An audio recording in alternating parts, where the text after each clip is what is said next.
This is the kind of thing the event I absolutely love, because it's my lifelong fascination is why people do the things they do, and indeed that difference between price and value. I flew over here on a Embraer 190 from London City Airport, and I imagine, I don't know what the planes cost, they're about £55 million. The only thing I really remember about the flight that was really, really good was that someone had spent probably £25 putting a mobile phone holder on the back of the seat in front. Okay? And so one of the first things, I think this is why marketers are often unpopular within organisations, which is marketers have no sense of proportion. But the point is, consumers have no sense of proportion either.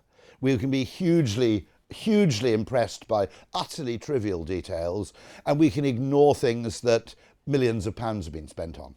You know, I certainly don't know who made the plane's engines, for example. And yet I imagine if you're working at British Airways, if you're the person responsible for seat back fitments, you fall fairly far down the food chain. So anyway, here we go.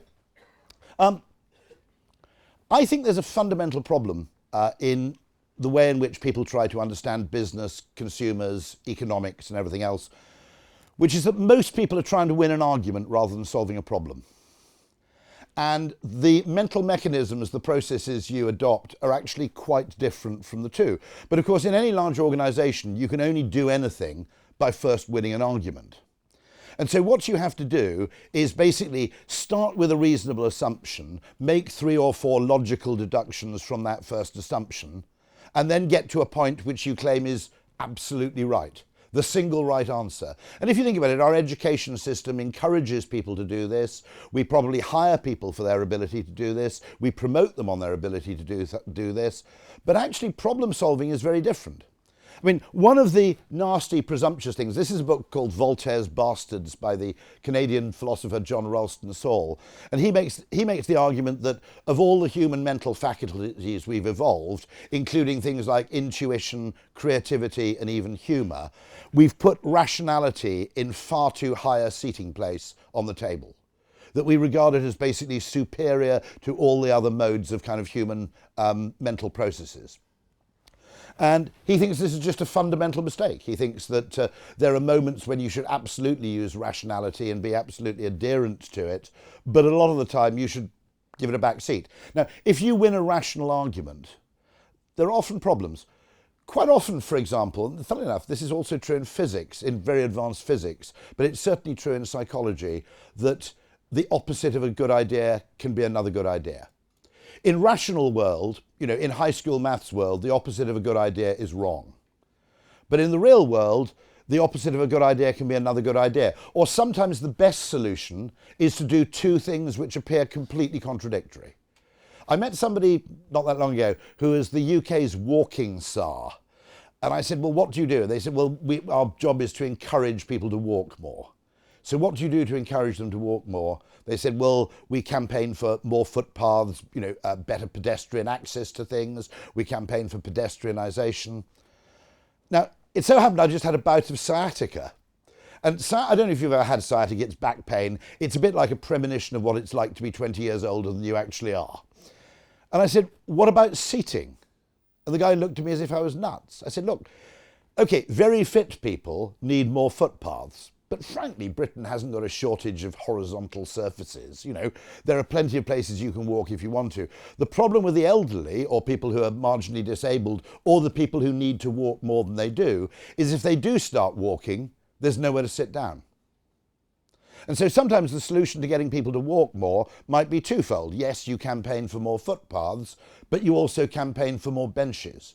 If you go to a seafront where, for complicated reasons, there are always far too many benches, memorial benches typically, what you will see is a lot of people who don't normally walk a lot, walking a hell of a lot, partly because they confidently know they'll always be able to sit down.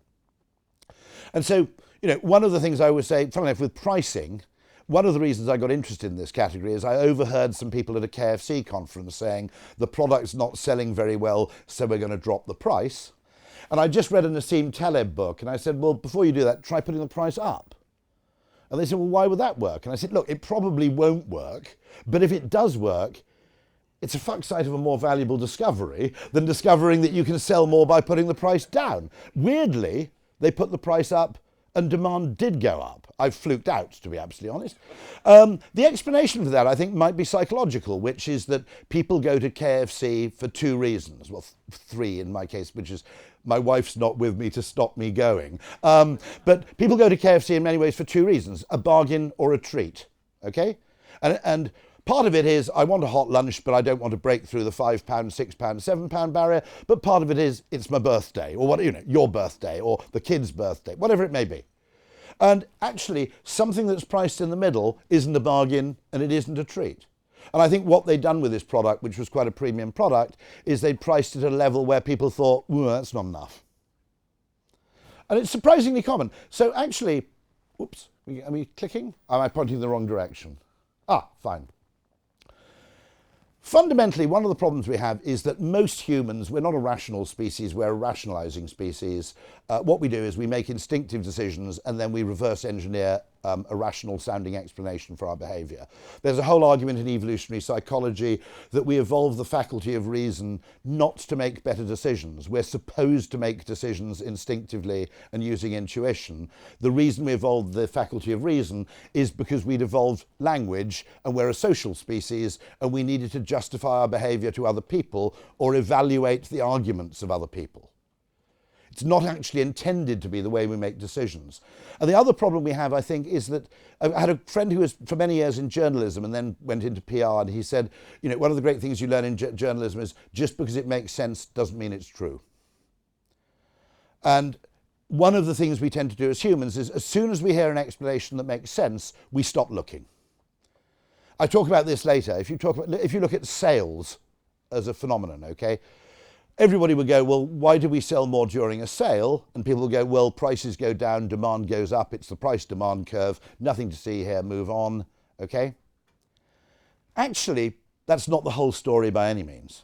An awful lot of the popularity of sales is actually to do with FOMO, social copying, scarcity, the idea that this only lasts for 2 weeks, so I mustn't miss out. My hunch would be if Harrods basically dropped their prices by 30% and didn't tell anybody, okay, you wouldn't see much uptick in shopping. Okay, you know, if they didn't do all the kind of marketing razzmatazz around the fact that there was a sale and have crowds of people outside, yeah, you'd probably sell a tiny bit more. I'm not suggesting that economics is entirely wrong, but it's not the same thing. And so what tends to happen is when anything is consistent with economic theory, everybody goes, yeah, that makes sense. Economics tells us that. No further questions. Let's move on. And this goes back to, obviously, what, the 5th century BC, 6th century BC. You know, people will basically accept the first story they hear. Now, my argument is that the best definition of marketing, in many ways, is the science of knowing what economists are wrong about. Okay? And to some extent, it's also the science of knowing what market research, conventional market research, can't tell you. And most business decision-making probably proceeds according to one of those two assumptions. Either that economics is true, if you put the price up, demand will go down. How you charge for something has no bearing on whether people want it. It's just the headline dollar amount that determines preference. And also assumptions that consumers can actually tell you what they want, why they want it, and what they do given certain circumstances. Well, they can, but only if you tease it out of them very carefully. It's not because they're lying, by the way. I mean, not willfully or consciously lying. It's simply that so much of what we do is effectively a post-rationalization. The conscious part of the brain, the part of the brain that does the talking, isn't really the Oval Office. It's more like the press office, okay? I don't know if you've got a press office in your company, but my experience of press offices is that something happens and they hastily cobble together a plausible sounding explanation for a decision taken somewhere else for reasons they don't understand, okay? And that's basically what our brains are doing a lot of the time. The other thing I think that's really important, which is why I'm very interested in what you do, is, this is not me, this is a Mark Ritson phrase, what tends to happen with data is it tends to get averaged. And the problem with averages is that the act of aggregation, probably perfectly acceptable for finance people who are just interested in knowing how much in total, but all the weird kind of nuance, what makes people different from each other, all the anecdotal information, all the interesting outliers get fundamentally ironed out in the act of averaging. I'm also really uncomfortable, by the way, with the belief that bigger data means better data necessarily. One of my tasks is to rehabilitate the use of the word anecdotal as an acceptable form of information. Okay, the point I'd make is in 1912 the Titanic had a lot of big data to tell them there were no icebergs to be expected that far south of the Atlantic in April. Okay, but then a piece of anecdotal data, which is there's an iceberg over there, okay, effectively trumps all the other data you may have, and that's partly because all big data comes from the same place, the past. There isn't any data about the future. The context changes, circumstances change, trends change, human preferences collectively change over time. And so the idea that a lot of big data from the past should necessarily outweigh an interesting piece of data that's come from the present strikes me as really uncomfortable. And I think this is the problem with winning arguments, by the way, which is the police actually understand this distinction. They have what you might call investigative modes, where you're trying to find out who did it, and then there's an evidential phase. Okay, and the police accept that a lot of the information you collect in the investigative mode is totally anecdotal. They'll go, someone gets murdered, the police will go door to door and they'll ask neighbours, did you notice anything unusual between 8 and 10 p.m. last evening? Totally open-ended question. Okay, was there anything that you didn't expect? That's it. Okay. Now, the information they get back will almost certainly have no evidence, unless they said, I saw a man running down the street screaming, I did it, okay? Has no evidential value. It's a man in a white van drove past 5 times in a funny way, okay? No evidential value. You can't bring that up in court. Eventually, you need enough evidence to convict. But in the process of actually investigating a crime, you have to be happy with information which is merely interesting, but doesn't actually have proof value. If you look at how most serial killers are caught, Peter Sutcliffe, the Yorkshire Ripper, famously was caught because he parked his car in a funny way. In the Bradford red light district, handy tip if ever you go there, apparently the norm is to park with your windscreen facing the wall because people can't see what's happening in the back seat. Okay? And Sutcliffe had parked the other way around as if he was planning to make a quick getaway. And the cops noticed it. I gave a talk to the Surrey police and they said, cops would notice that. And I said, why? They said, because as soon as you join the police, you're taught you always park in a parking space facing out. So if you go to a police car park, all the cars will have reversed into a bay, partly because you look really stupid if there's a massive emergency and everybody's going, hi, you're blocking me in. But it basically means you can get where you need to go to really fast. So apparently they said all cops take that into their private life as well. If you see a policeman parking at Sainsbury's, they'll always reverse into the space. So it's something they're just highly attuned to noticing. Totally trivial. You can't imprison someone for life for parking in a funny way. What it does do, the anecdotal information tells you what to investigate next, where to direct your attention. It might prompt a question like, that's funny, I wonder if something else is going on here. And so, I'm totally happy with anecdotes, outliers, freak pieces of information. We tend to discount them as trivial, but of course, in many ways, the most important information about the future first arrives in anecdotal form, okay? And I think that's why as humans we pay attention to anecdotes, because we realise that actually important things don't first reveal themselves in the shape of data. They first reveal themselves in the shape of someone saying, the people in the next village are doing something funny. Anyway, sorry. The really important thing to understand about value and the whole idea of how economics is utterly absurd. Any economists here? People trained in... It really is terrible, isn't it? I mean, it has no predictive value. Economists are allowed a luxury which physicists aren't, which is when people behave in a way that's inconsistent with economic theory, they call the people irrational, okay? And I find this absolutely fascinating because physicists aren't allowed to do that. My experiment completely failed, but that's because the atoms were in a bad mood. Okay, you can't do that as a physicist, but as an economist, you're allowed to blame the failure of your theories on the public's failure to adhere to them. And I think one of the most interesting things is that, I'll come to this first, we haven't evolved to perceive the world objectively. It's one of the most important things to understand.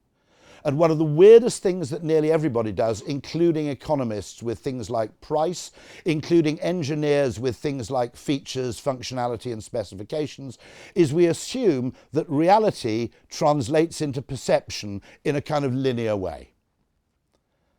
Now, this is a fascinating book. I really recommend it by a guy called Andy Clark.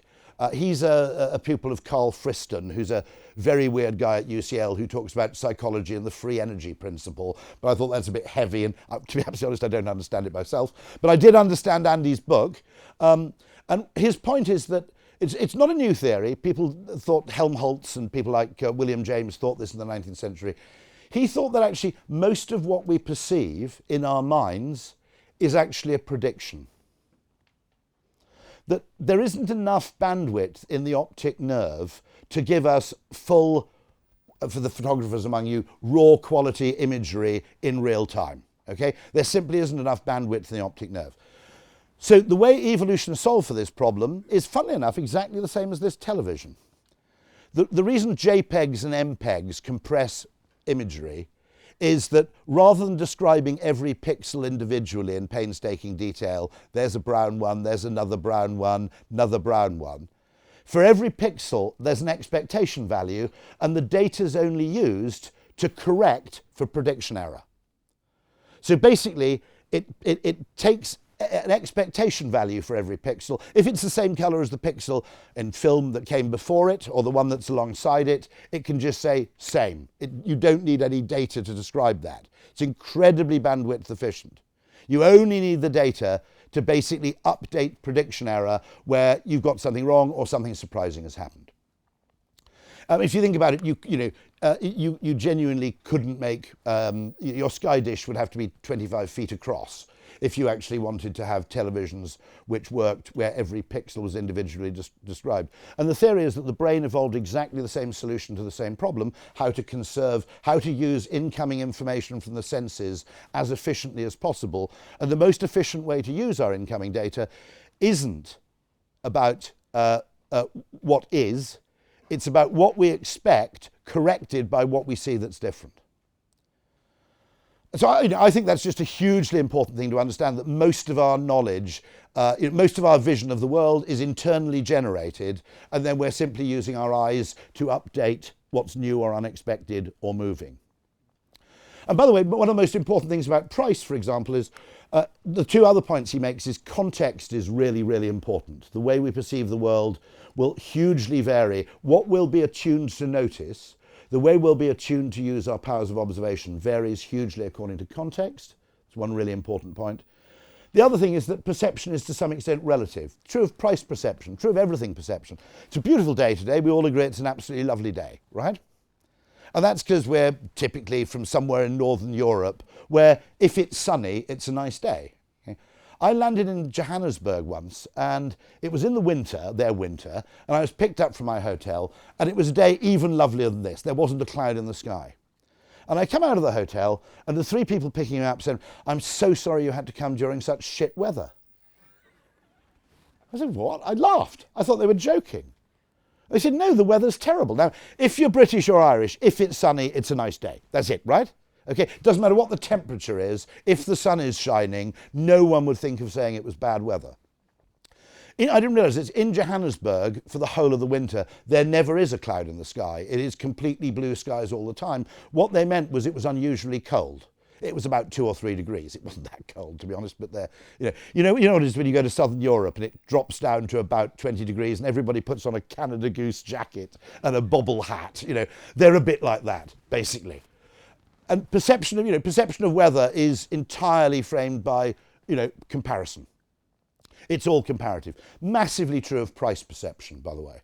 You probably know my story that Maserati and Rolls-Royce stopped selling their cars at car shows because a 250, 300,000 euro car looks really expensive at a car show.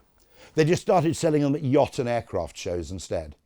Because if you've been looking at a Learjet or a Sunseeker 45-foot yacht for 8 million quid, a 250,000 euro car is basically, it's an impulse buy. It's like putting the chocolate by I didn't buy a yacht today, so I'll have a couple of those. Okay. I remember talking to Danone about this, which is there was a huge debate about whether a drinking yogurt went next to in the milk section of a supermarket or in the yogurt section, and you get much more footfall, obviously, in the milk section, except in France. For the French gentleman I was sitting next to, I was trying to ask why the French need so many variants of yogurt. I'm still trying to find that out. But you get massive footfall, okay? But the problem is that people's price frame is much lower in the milk aisle than it is in the yogurt aisle. So although you got more footfall in the milk aisle, you couldn't charge very much for the drinking yogurt there because people were, you know, so it even works at the aisle by aisle level. Another thing, this is just an idea of mine, which I think might be useful to marketers anywhere. This is a great book. Jeremy Bullmore has said the best books about advertising aren't about advertising. This is a book by a restaurateur who took a restaurant called 11 Madison Park in New York from number 50 in the world to number 1 in the world.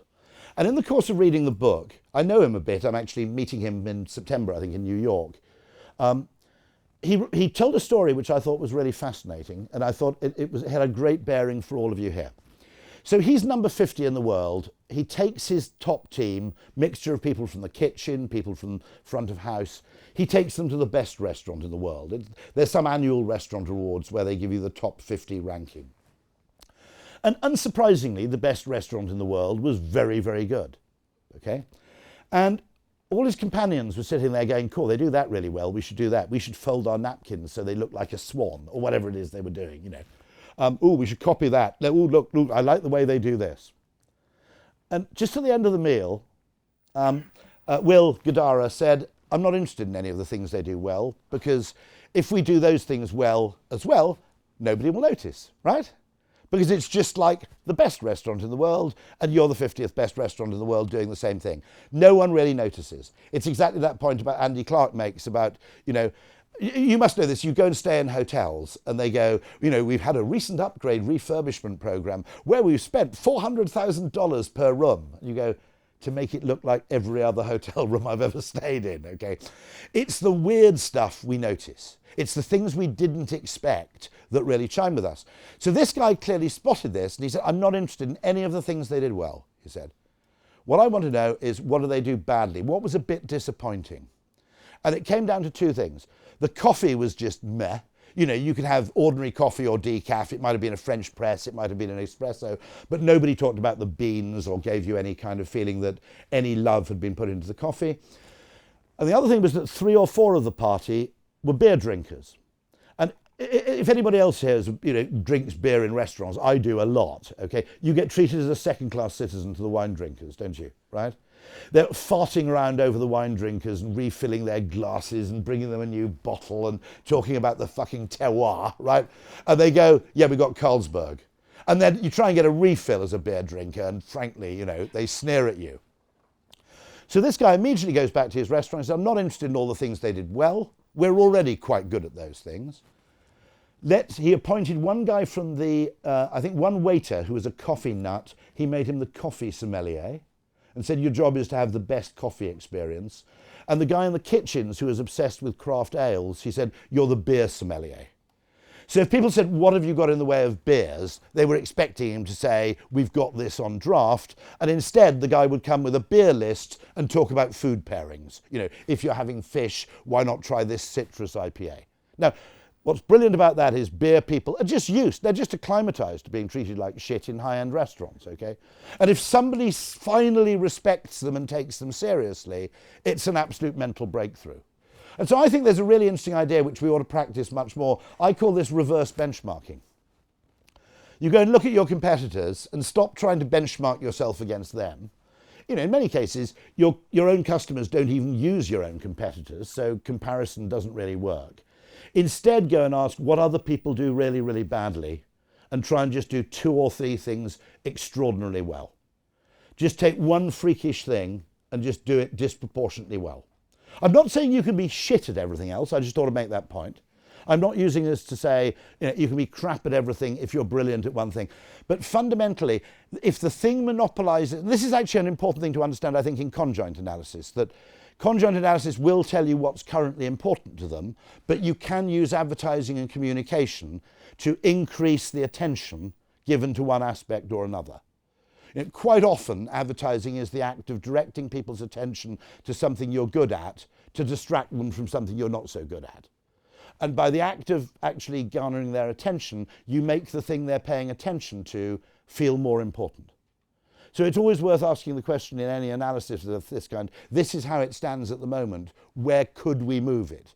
Could we make something where we have a comparative strength which is underappreciated? Could we highlight it more, for example? But anyway, I made the point here, optimize for perception, not reality.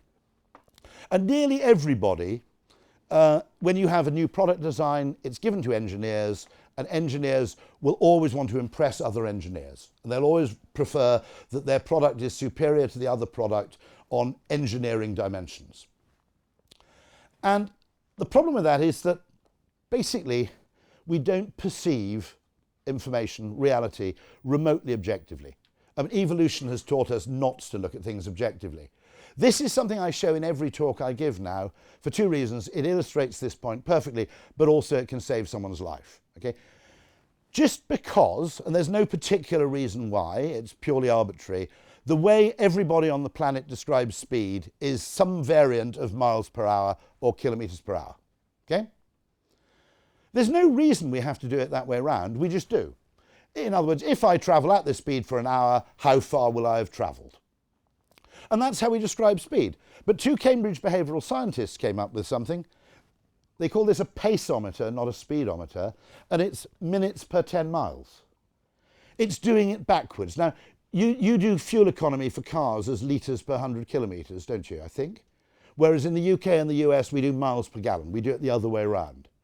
And actually, probably miles per gallon is a very bad way of encouraging people to buy economical cars, because it's, if you think about it, you'd think that going from a 40 to 50 miles to a gallon car is a really big deal, whereas it's much less significant than going from a car that goes 18 to 22. Okay? It's not a great way of encouraging people to drive economically. Now, what's fascinating about this is completely linear. When you put a paceometer alongside a speedometer, what you see is that there's a huge difference in time saving, assuming you're going 10 miles, between going at 10 miles an hour and 20 miles an hour. You'll actually save half an hour by doing that. If you accelerate to 30, you'll save, from 20 miles an hour, you'll save another 10 minutes.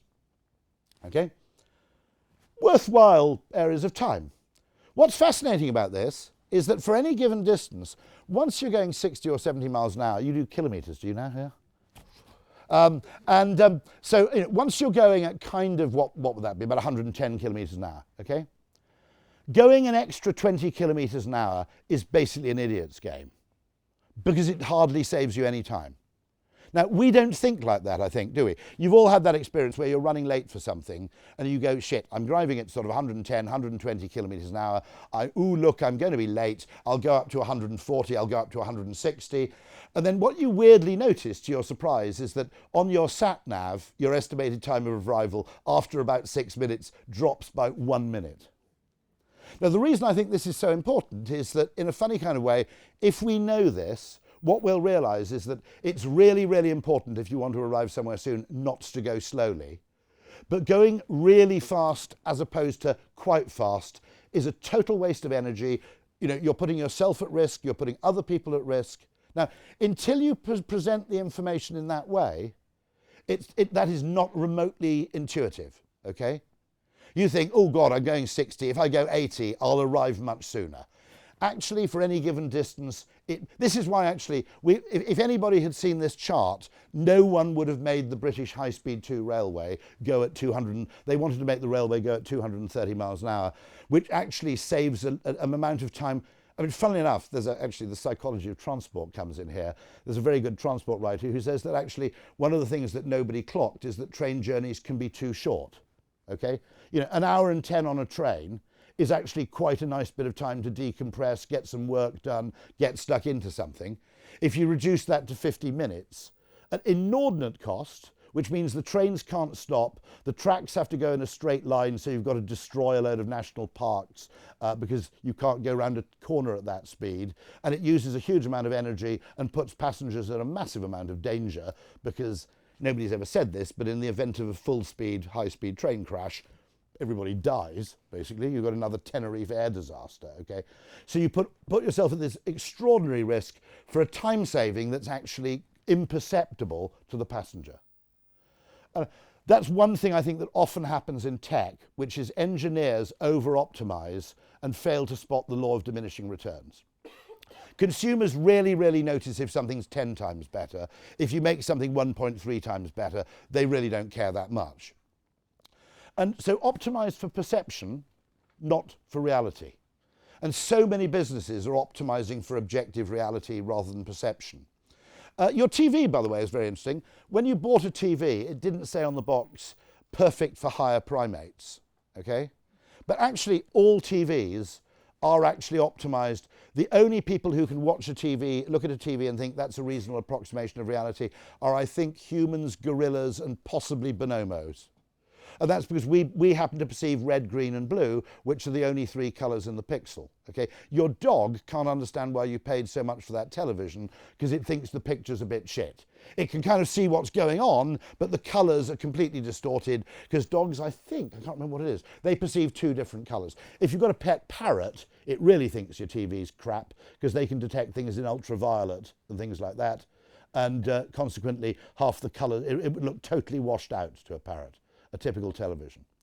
So the TV only works because it's designed around human perception, not around an objective depiction of reality. If you wanted a TV genuinely to produce a million colours, you'd need a million different things in each pixel, and it would cost an absolute fortune.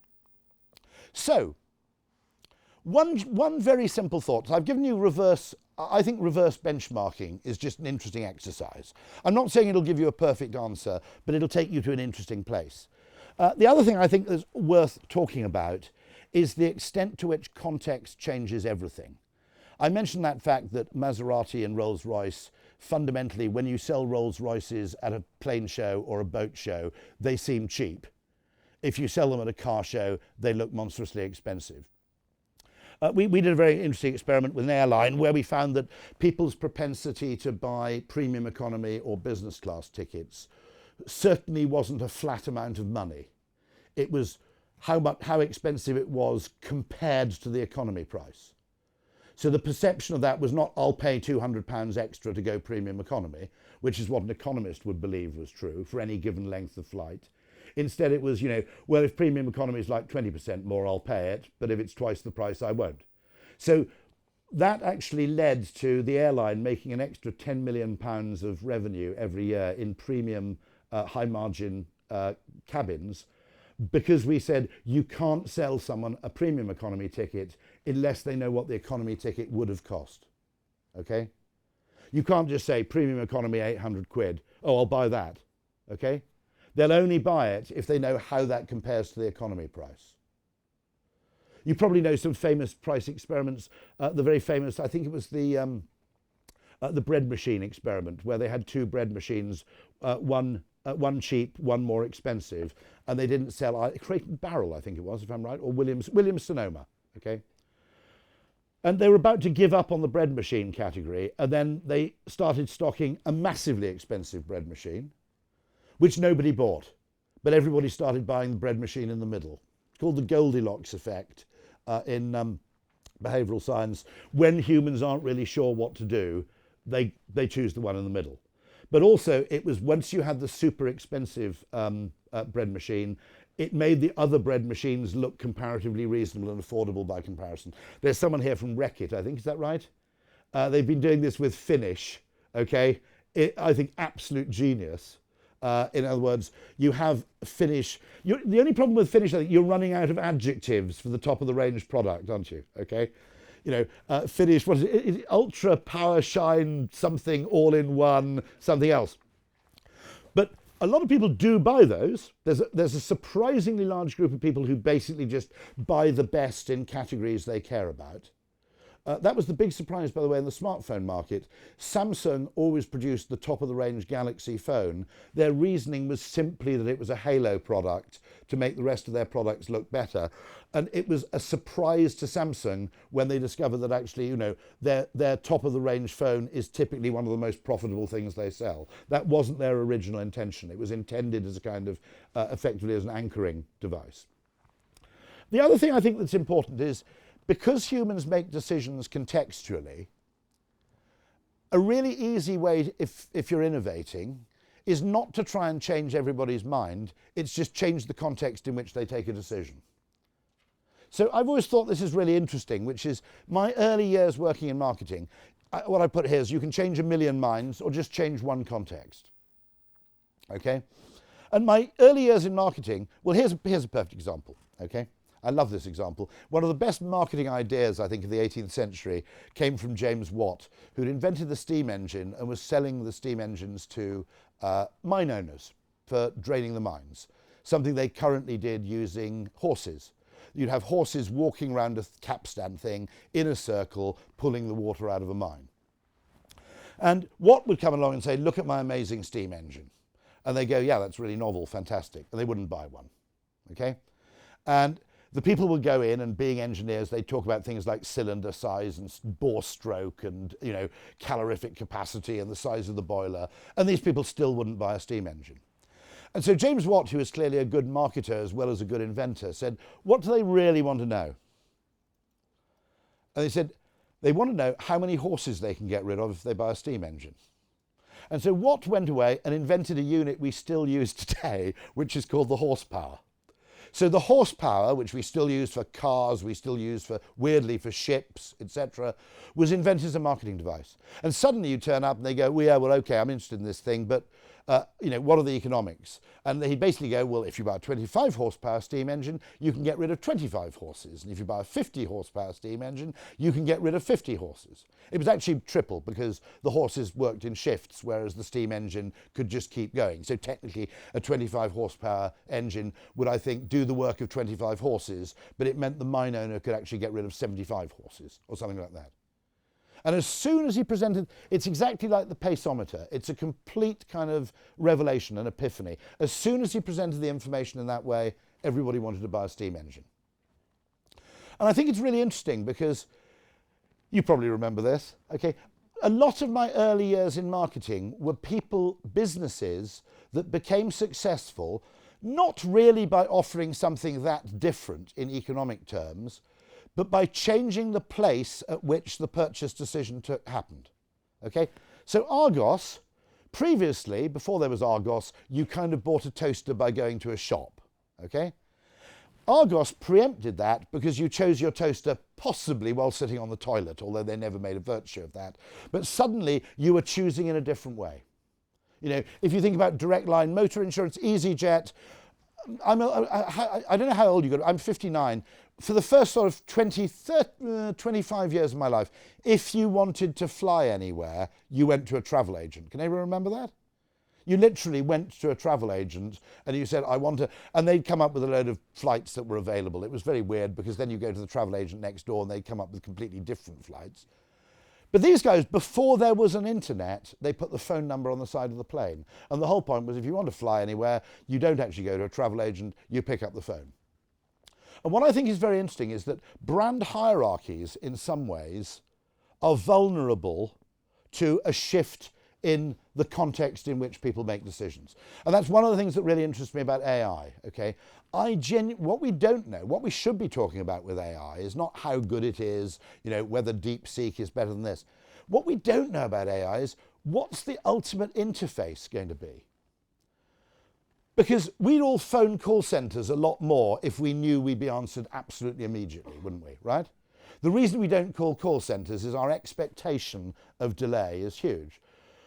Well, if you have an AI-powered call centre, so you can basically ring a number and go, sort this shit out, and it happens immediately, does voice become our chosen mode of interaction? By the way, I'm not answering this question. I genuinely have no idea.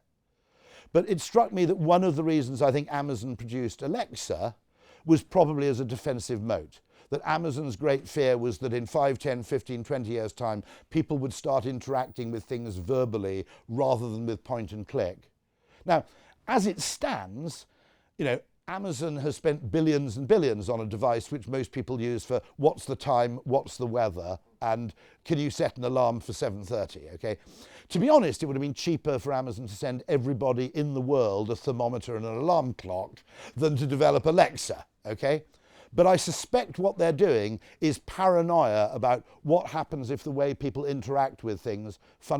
What would a travel? I don't know the answer to this question, but what would a perfect travel agent look like if we can escape from our constraints of what we're used to?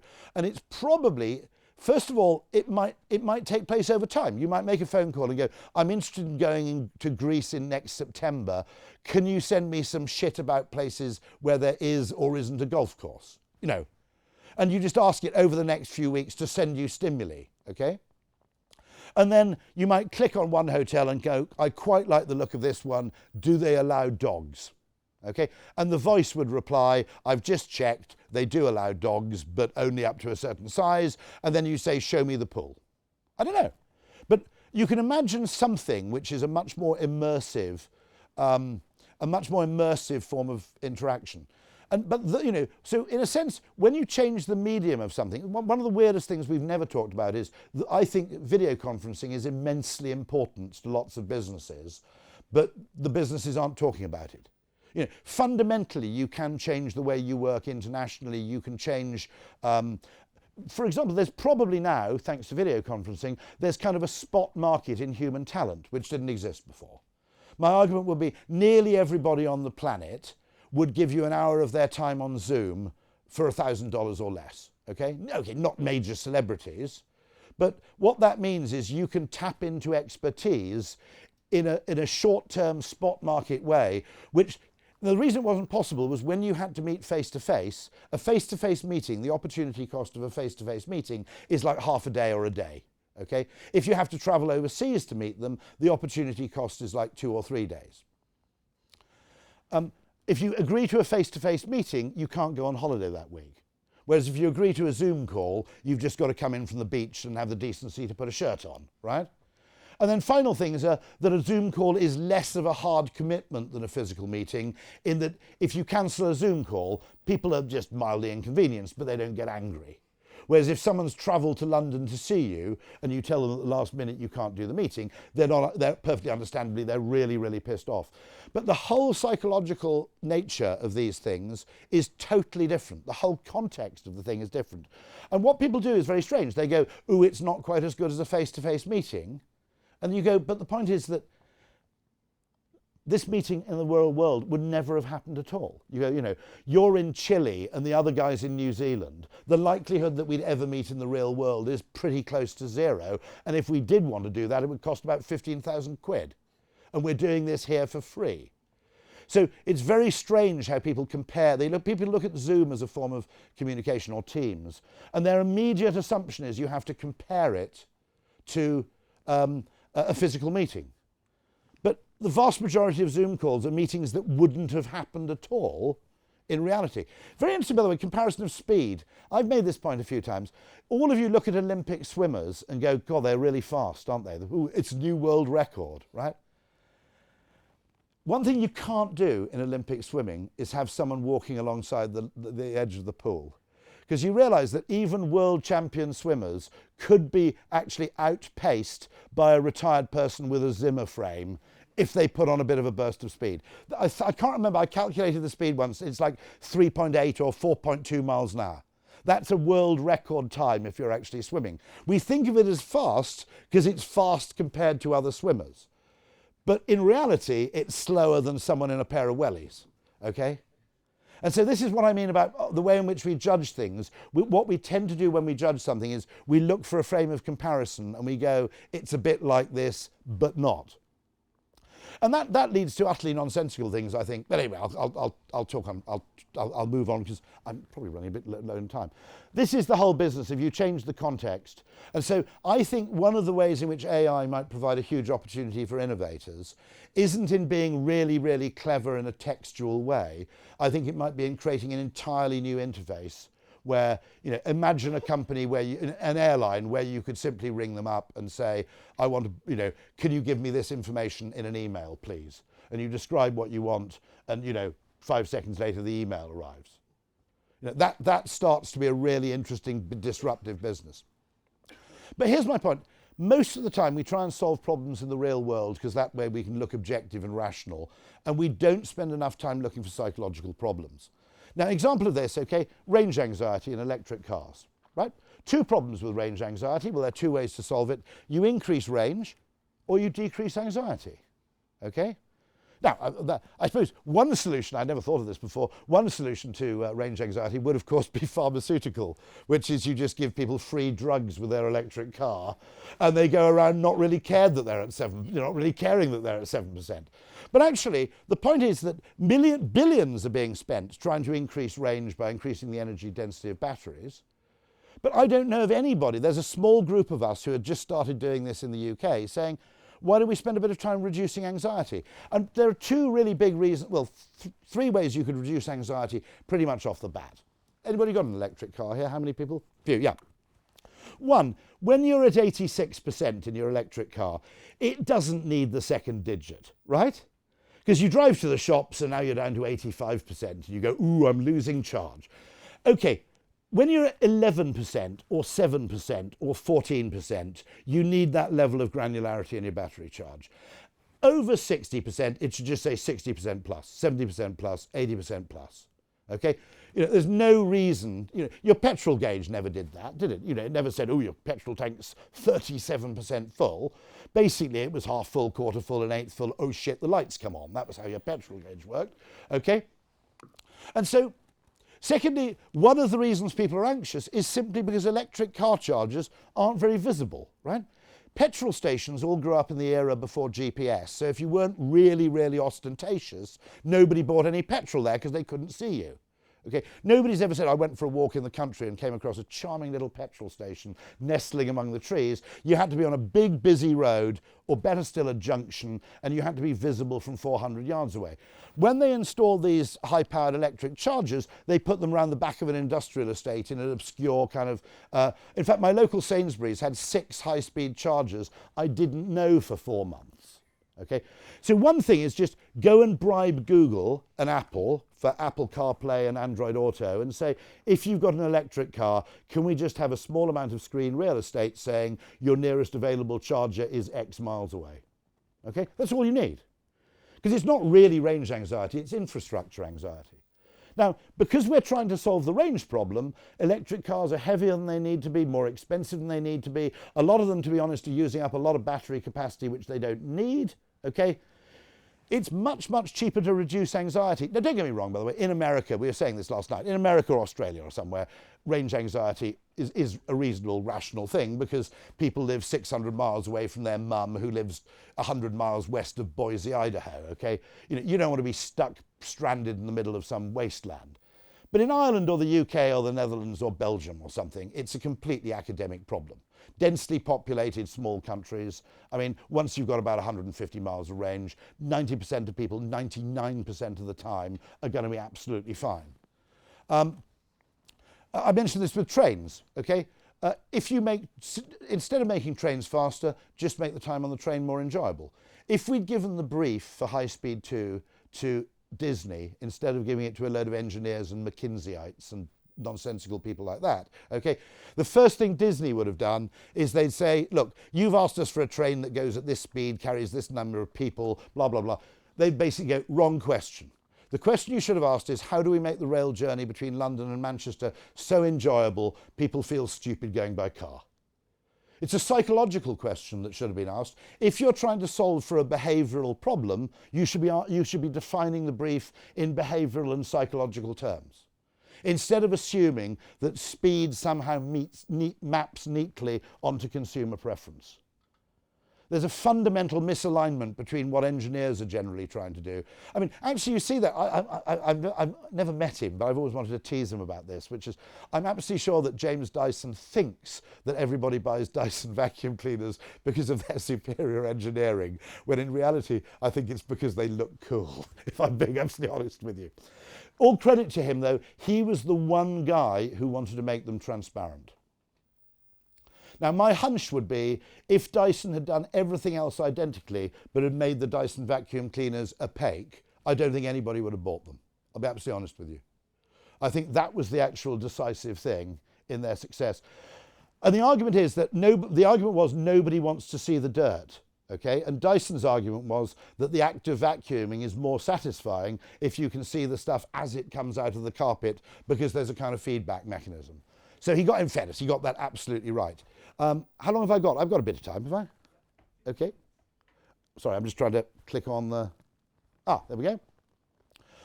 My favourite psychological hack of all time: if you've got a load of data on passenger satisfaction and taxi use, what it would have told you is people don't like waiting for taxis, and the longer people have to wait for a taxi, the less happy they are. So the logical person would immediately say, rather like those walking stars who go, we're here to promote walking, so we need more footpaths, the logical person would go, well, let's do a predictive algorithm to see if we can reduce taxi waiting time. Okay? Uber did something much, much easier. They just realized psychologically that it isn't the duration people mind, it's the uncertainty.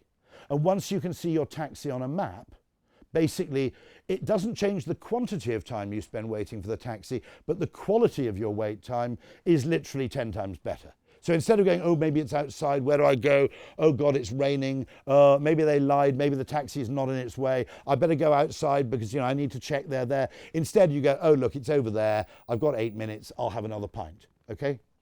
And actually, probably in my entire working life, I think one of the most valuable things I've ever said to any client ever was simply saying to British Airways, if you've got a delayed flight, the first thing you do before you repair the plane, find an estimate of the delay and put it on the departure board. Because if you put delayed 67 minutes, I'm not saying you can say delayed 3 days, right? I'm not saying that time is irrelevant. But basically, delayed 67 minutes, no one cares, right? The effect it has on people's happiness, because unless you're Swiss or anally retentive, you've built an hour's buffer into your day anyway, haven't you, right? Okay? So fundamentally, don't try and change the objective reality of something, change how it's experienced. And you said that exactly. People buy experiences, they don't buy goods. They don't pay prices. My point at the end of this is that to economists, price is a number, but to consumers, price is a feeling. So I'll go on a bit further. Here we go. This is a bit of video, and I consider this the greatest recontextualization in political history. Not many of you can remember this. Reagan, second term, he's 78 years old, rather like the last American election. There's some accusations that he's too old and that he's not up to the job, and he starts messing up a few of the debates and fumbling his words. And his advisors are all saying, you've got to address the age issue, you've got to tackle it head on. Reagan does something far more brilliant. He reframes it. And if you watch this, it's only 2 or 3 minutes, but it's worth rewatching.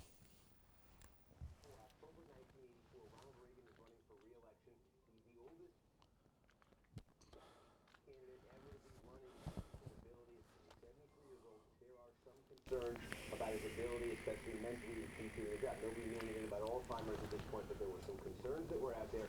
In the first debate, Reagan against Mondale, there are moments when Reagan seems he's lost for words. Here we go. Ronald Reagan is running for re-election. He's the oldest candidate ever to be running for president. 73 years old. There are some concerns about his ability, especially mentally, to keep doing his job. Nobody knew anything about Alzheimer's at this point, but there were some concerns that were out there. In the first debate, Reagan against Mondale, there are moments when Reagan seems he's lost for words. He seems to go blank. The system is still where it was with regard to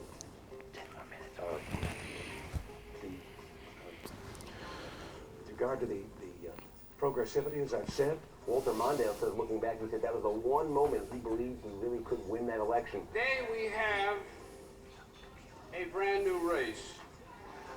They got 2 weeks to get ready for the next debate. There is one more debate, and Reagan has one challenge. He has got to reassure the country that what they saw in that first debate was an aberration, that he'll be fine getting a second term as president. And so he shows up for the second debate. He knows the question's coming. His people around him were trying to coach him. He told them before, no, I got it. They didn't know what he had in store. So the question comes up. The moderator says to him, You already are the oldest president in history. Some of your staff say you were tired after your most recent encounter with Mr. Mondale. I recall yet that President Kennedy had to go for days on end with very little sleep during the Cuba Missile Crisis. Is there any doubt in your mind that you would be able to function in such circumstances? Not at all, Mr. Truitt, and I want you to know that also I will not make age an issue of this campaign. I am not going to exploit for political purposes my opponent's youth and inexperience.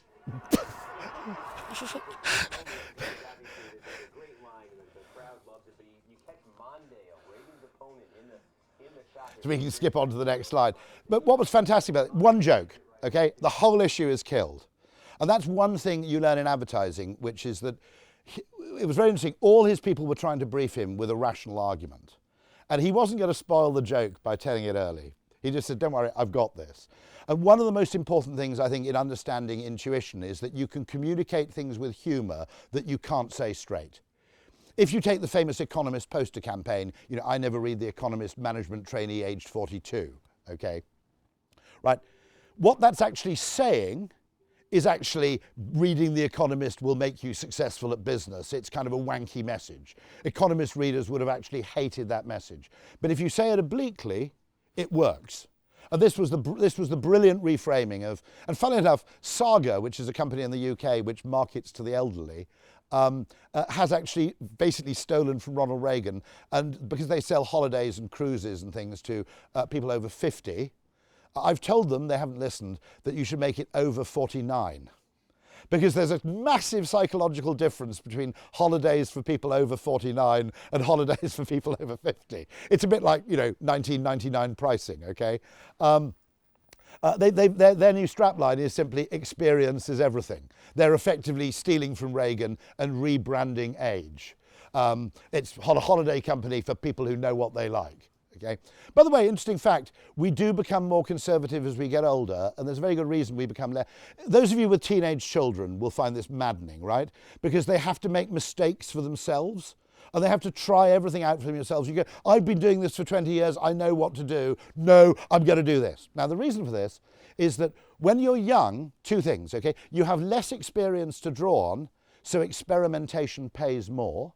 But also, when you're old, you have less future life left to benefit from a useful discovery. So the reason we become more conservative and less experimental as we get older is actually totally sensible in evolutionary terms. Whoops, we'll just go back into the... Here we go. Sorry about that. I couldn't resist showing that Reagan thing. There's a fantastic thing, by the way. How many people are familiar with the explore-exploit trade-off? It occurs in algorithm design, it occurs in animal foraging. Some people actually think that it's a fundamental property of human life. If you look at bees, it varies, but 80% of bees follow the waggle dance. They know where there's nectar, they know where there's pollen, and they obey instructions, and it's simple double-entry bookkeeping, okay? Pollen collected is greater than energy expended in collection. The accountants love that stuff because it's really measurable, it's really kind of attributable, okay? But to the bafflement of bee scientists, they discover that 20% of bees don't follow the waggle dance. They go off at random. And they thought, bees have been around for 20 million years. Evolution really, really hates waste. Why is it that it tolerates this degree of kind of randomness in bee behavior? Okay, and they modeled it as a complex system, and they realized, and bear in mind, some of you are in the business of growth, right? I think a lot of the reason why companies aren't growing is they're too hard, they try too hard at being efficient at what they're already doing, and they've got the explore-exploit trade-off fundamentally wrong. Because if you're interested in short-term shareholder measures, you know, if you think about it, a beehive that was measured on its quarterly reporting would immediately force all the scout bees to go and collect pollen from known sources and optimize the efficiency of collection of what is already known. What they realized when they modeled this as a complex system is that if you don't have the random bees, the hive eventually gets trapped in a local maximum and starves to death. It gets over-optimized on the past. It can't adapt to changing circumstances. So if new flowers come into bloom 2 miles in the opposite direction, or if a herd of cows break into your favorite field and eat up all your assumed pollen sources, okay, you don't know how to adapt. You fundamentally become over-optimized on a single thing. And so in algorithm design, in various forms, there's one scientist in London who believes that the reason we have neurodiversity in human beings is for exactly the same reason. That in any group of sort of 100 people, it pays to have 6 or 7 people who look at the world really, really differently. And so it's called the explore-exploit trade-off, but when you think about it, it's not a trade-off. Now, what's a problem is that some of those scout bee journeys come back with nothing. But one time in 200, they come back with something much more valuable than pollen or nectar, which is information about the source of even more pollen and nectar. And if you optimize a business around efficiency, okay, you fundamentally, your first reaction is to get rid of the scout bees and to stop investing in discovery and spend all your resources on exploit. It's a bit like that famous phrase that if you have a company run by engineers, it never makes any money, but if you have a company run by finance people, it never makes anything at all. But these are other brilliant reframings. And I think one of the things we need to do, very simply, is whenever we have a problem of any kind, which in some shape or form involves human beings or perception, we simply have to make 2 or 3 days time free to go, is there a psychological solution to this? Are we actually trying to optimize something that consumers don't care about? And we talk about quite a lot as marketers, you know, unmet needs, but I think it's also worth talking as marketers about met unneeds. That a lot of businesses will spend a lot of time, you know, train companies, for example, will obsess about whether a train is 2 minutes late or 0 minutes late, and they get fined on that basis. Not a single passenger on the train gives a shit if their train's 3 minutes late. You can't lead your life to that level of kind of anal precision. Reframing psychological solution. This cost £200 million. The Elizabeth line in London cost £20 billion. This carries as many people. How? The reason was it always existed. It was a series of railway lines around London that always existed, but they never appeared on the tube map. And Londoners think the tube map is a map of London. They got this from a totally unused network of railway lines to something that carries, I think it's 20 million people a week, if I've got that right. Certainly a month, might be a week. As many people as the Elizabeth line. Now, in fairness, they tarted it up a bit. They improved the rolling stock, they improved the lighting.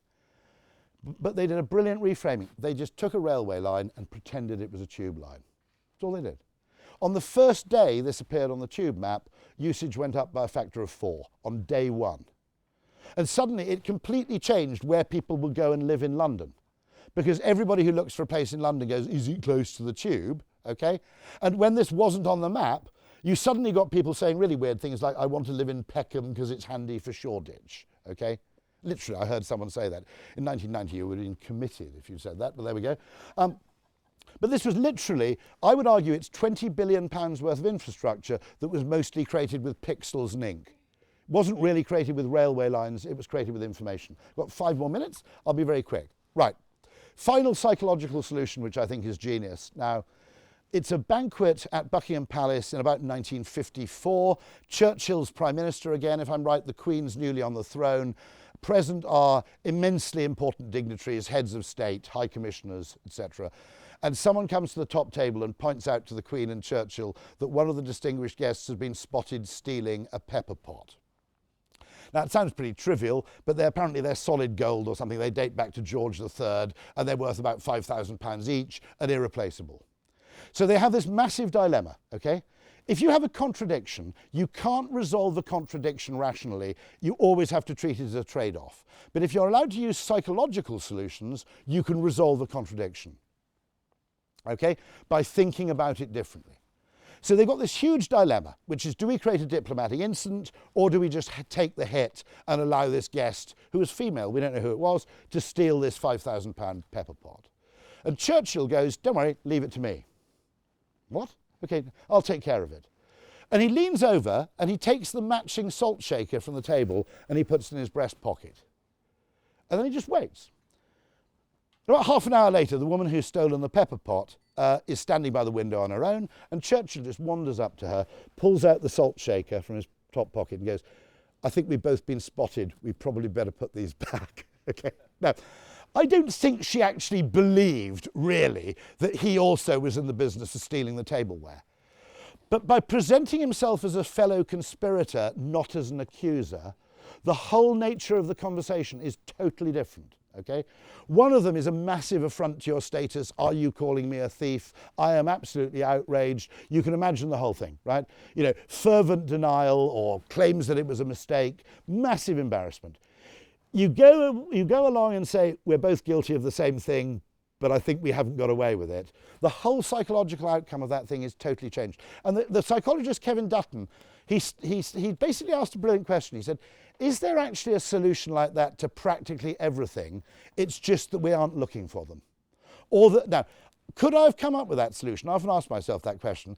And what amazes me about it is I probably could have come up with the solution if you'd given me like a month, okay? Literally a month to think about nothing else. You probably could have come up with that idea. But there's something really fascinating about psychology. The great thing about psychology, okay, is this is why people don't like it, because people love certainty. They crave certainty. They love winning arguments. They love being right. And so they hate psychology because it's messy. But the great thing about psychology is it's messy, okay? You can't rewrite the laws of physics, but you can mess with the laws of psychology any way you like. You can make something bad seem good. Good things come to those who wait for Guinness, okay? Reassuringly expensive for Stella Artois. We're number 2, so we try harder for Avis. You can literally take something which is assumed to be a negative and make it a positive, okay? You can't do that in the real world of physics or chemistry or gravity or whatever, but in psychology, you can literally do that all the time.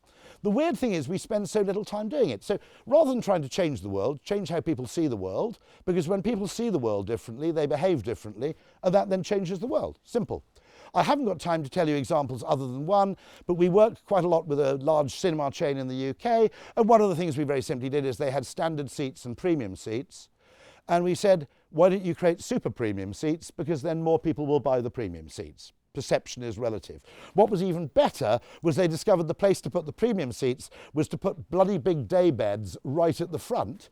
So they actually occupied what was previously unused real estate. So were pure profit, okay? Using other techniques with Odeon, the number of people who've pre-booked food, which admittedly from a low base, I'll be honest here statistically, by changing the context in which we offered them the chance of pre-booking food, the number of people now pre-booking food went up by, wait for it, a factor of 27, okay? The number of people who actually join the loyalty program by tweaking the context. And this is what I mean. Advertising always wants to try and change minds. But my argument is before we try and change everybody's mind one at a time, if you just change the context or the frame of reference within which they make a decision, they'll make a different decision. And you only have to do that once. So anyway, I'll be very quick now. I've got 5 more minutes. I'm just going to give very quick examples of weirdness with relation to price. Because the single area of marketing, the single P that's most woefully neglected and which has the greatest potential, I think, to increase profit is price. And in nearly every case when something's mispriced, it's priced too low, I would argue. Okay? Also, it's quite easy to correct if you price too high, whereas if you price too low, you're kind of doomed. Okay? It's very difficult to get back up off the floor. Wine, speaking to the expert Joe Fattorini, the main reason people spend a lot of money on wine is not for better wine, okay? It's to mark an occasion. Similar thing probably happens in women's fashion, okay? There is a commensurate amount of money which is appropriate to your best friend's wedding versus going down the shops. Now, you could, unless your best friend's Anna Wintour, you could probably get away with going to your best friend's wedding in something from ASOS or Zara, and nobody would actually know, but you'd know. And a large part of wine expenditure is basically to say, this is a special occasion. It's a birthday, you want to show generosity, you want to show hospitality, you want to mark someone's anniversary, you want to say, this time it's different. And a very large amount of spending a large amount of money on certain categories is simply driven by that anthropological urge to say, this is special, this time is different, the usual rules don't apply, okay? Next thing, I've already mentioned this, the genius of the halo effect. The other brilliant thing, of course, is, by the way, I'm total dishwasher obsessive, and I occasionally pay full price for this shit, seriously, okay? But the other point is that sometimes it's sold at 50% off. And then it's totally irresistible, right? Okay, shit, it's half price. And even if I've got 2 packets of this bloody stuff under the sink already, I go, I better stock up while I can. And they still make money. By the way, who's from Reckitt here? You are, yeah. Their behavioural science or pricing team are total geniuses. The only other interesting thing, yeah, here's another one, Klarna. Now, a standard economist would go, it's 3 months interest-free. I was joining a club the other day. It wasn't that expensive. It was about £200 a year. It's the RSA in London. And they had 3 price points. You could either pay monthly, annually, or quarterly. Okay? Now, there was no interest, so what you paid was basically the same. It was just... I had a massive preference for paying quarterly, which I can't explain, okay? Now, I would argue that when you offer something in 3 equal interest-free payments, you're not just offering a bit of a break for their credit card. I think it makes it a fundamentally different product, okay? I think a product that's a Dyson fan or something that's £580 versus one that's 3 payments of 100 and whatever it is, 80 or something, okay, right? I think they're different products. I really mean that. Okay? I think the way we react to price is so emotional and so visceral that you can't just say it's a different way of paying. And so experimentation with different ways to pay strikes me as really, really fundamental. Because to an economist, they all look the same. Okay? Oh, well, I suppose they... And an economist would go, it's perfectly rational people using Klarna because they're getting 3 months interest free. Okay?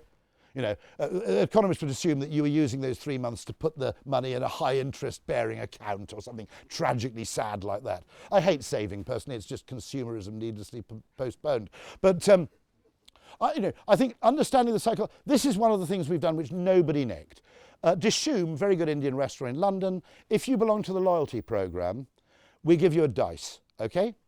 And the only time that Dishoom actually has spare tables is before 6 p.m. Monday to Thursday.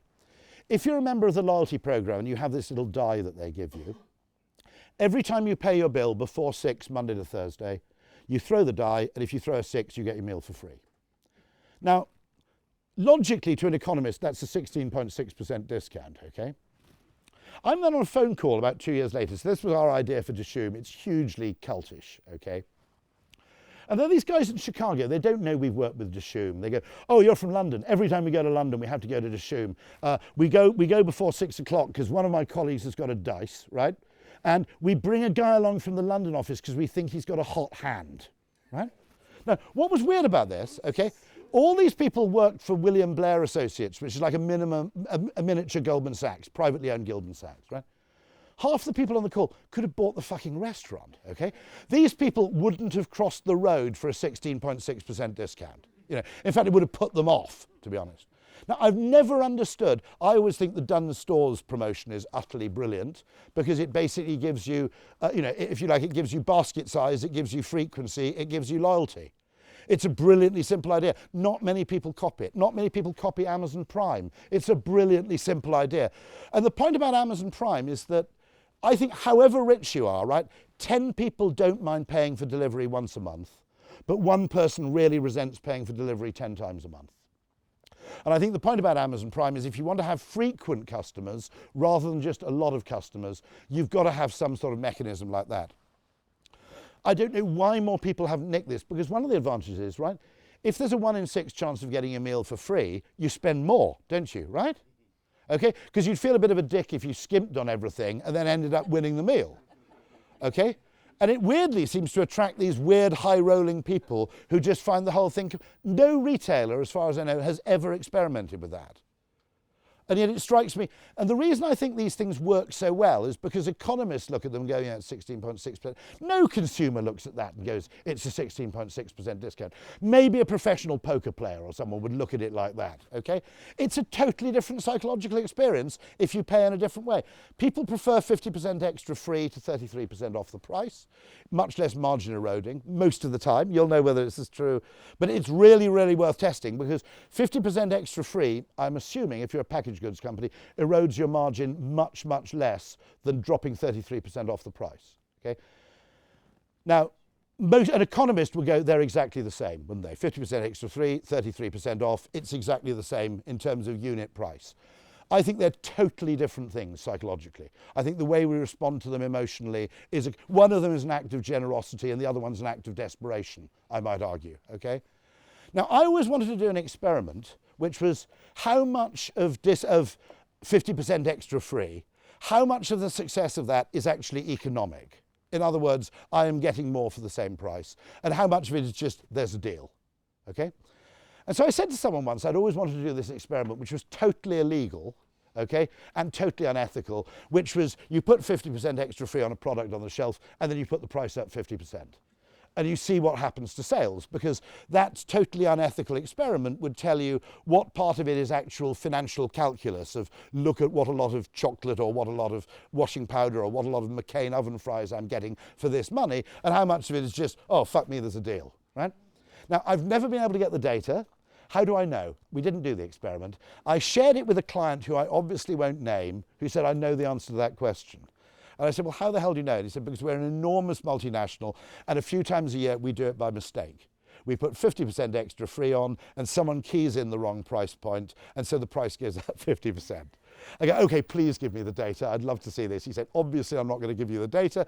I said, well, give me a clue. He said, put it this way. He said, you wouldn't believe how much money we make. Okay. So fundamentally, okay, what's going on here is as much an act of attention-grabbing interest. Oh, I can't decide between these 5 things. This one's got a deal on it. The economic calculation, I would argue, is for most people a relatively small part of what's going on. Okay, I better end there. One of my favourite pricing scams is going to places where you get a lot of Airbnbs or a lot of tourists and selling really, really small things, quantities of things at a huge price. You've all done this, right? You go and rent an Airbnb and you go out and you need to buy shampoo and you go around the local branch of Pingo Dolce or, you know, or Monoprix or whatever it is, going, I want the smallest of everything because otherwise I'll have to leave it behind at the end of the holiday. I've always thought, you know, I don't know why actually Reckitt haven't thought of this, because you could probably sell 7 dishwasher tablets for £200 in places, okay, in places where people just want small. We have mini sizes for duos. You do. You've thought of that. There's no beating you guys, is there? No.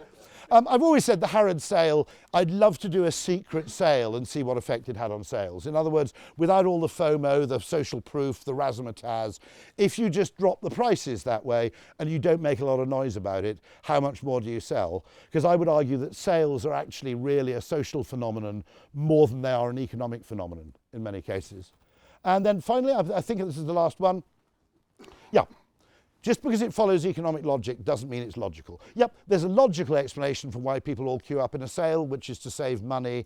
I think there's a large part of it which is effectively, it's anthropological. I mean, one of the things that fascinates me, you know, I mentioned, you know, the opposite of a good idea can be another good idea. One of the things that really amuses me is the popularity of farmers' markets. Because a farmer's market defies economic logic because you're buying direct from the manufacturer, but you're paying more, okay? You know, you actually pay more than you would in Tesco. And I think the reason is that farmers' markets are actually just, they're street theatre to an extent. They're all to do with localism. I mean, the way you create a farmer's market, by the way, is you take a Tesco, a Metro, and you make it really shit, okay? So you do that, you go, okay, we'll make it outdoors, you know, in the rain, and you'll have to pay 7 different times to buy 7 different things, and it's really slow, and you've got to queue 7 times like you're in the Soviet Union or something, right?